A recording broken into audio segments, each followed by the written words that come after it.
महिनाभर पावसाळा राहिलाय आणि आताच पाऊस चालू झालाय. काल पाऊस पडला, परवा दिवशी पाऊस पडला. आणि आंबा तिकडं आहे लय उंच आहे, कुणाला उतराय ना काय व्हायना, मरणाचे पाड पडत ते. कुणी बी येतंय घेऊन जातंय, कुणी बी येतंय घेऊन जातंय. ते तिकडं ट्रॅक्टर चालू आहे, कुणी बी येतंय. माणसं नेत येत म्हणलं लेकरं आले तर बहिणीचे नातरुंड आलेत, बहिणीची पोरगी आली, एवढे पाडा आणले. आणि ते पिकू घातलेले आंबे असतात का ते चांगले नसते. तर हे गावरान आंबे चांगले इथं. आणि भावांनो बहिणींनो, कुणाला जर तुम्हाला आंबे खायचे असले तर आमच्या इथं आता सध्याला लई पाड आहे. तुम्ही या आणि पाड खाऊन जा. सोबत बी देईन तुम्हाला, मी आणून ठेवीन.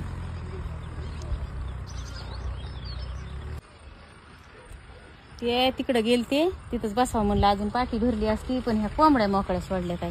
त्या तिकडं घराच्या मागं कोंबड्या, इकडं कोंबड्या सगळ्या पटांगणा. ती खाली एक कोंबडी तिकडं लांबूर पावसाळ्याच्या कोंबड्या पांगात येत आहे. आणि एखादा बोका मांजर कुत्रे लईत. आणि ह्या कोंबड्याचे बघा ना सगळे पंख खाल्ली. मोठे 12 महिन्याची 2-3 कोंबडे होते. 600 रुपयाला ते 3 कोंबडे विकले. पुन्हा माझ्या ऐकून पांढरे कोंबडे आणले ते पण इकायलाच आणले ते. पण ते लई मोठे येतं, ह्यांना चावत येते. बघा कसं आमच्या इकडं रानातलं सगळं वातावरण हे. आता सध्याला हिरवं काहीच नाही. अजून महिन्यानी पेरणी होईल, सायबिने असतात. आमच्या इकडं कापसं नसतात, काही नसते. सगळ्या रानात सायबिने असतात. पावसाळ्यात धानं ते पेरले लय भारी दिसते.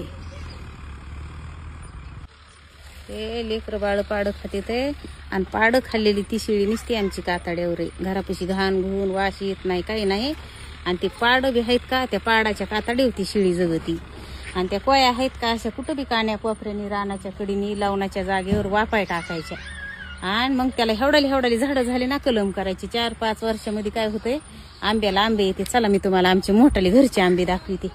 आता कुणाला आंबे असतेत, कुणाला नसतेत, पण ना 4-5 वर्षातच आंब्याला आंबे येते. माझे हे अशाच मनाने वापलेल्या कोया येतात आणि त्याला आम्ही कलम केलाय. इथं माझे 2 झाडं इथं मोठाले आणि 2 झाडं इथं बारकाले. आता सध्याला त्याला 5-6 आंबे असतील वाटतं. 6 आंबे इथं. 5-6 वर्षातच आंबे आले ते. त्या कोया टाकायच्या आणि ह्याच कोया वापरत येत आहे आणि त्याला कलम करायचा चांगल्या गोड आंब्याचा. आता ह्याच्यात आंबे उतरायला येते ना आपल्याला. तिकडं आहेत का ते लई मोठाले येतं. ते म्हणजे 100 वर्षाच्या पुढचे येतं. 2-4 पिढ्या गेल्या तर त्याच्या आधीचे कवाचे काही की लई होते. पण ते सगळे तुटले. आता थोडे 10-12 झाडं राहिले ते. त्याच्यावर काय आता काय होतंय, वर चलणं होत नाही. नांगरटीने घाप लागते, अन्न होत नाही. आपले हे एवढे 2-4 आहेत. अजून हिथंच घराच्या अवतली भोवतली वापाय टाकायचे. आपली हिथं बारकाली झाडं काढता येतात, खाता येतात.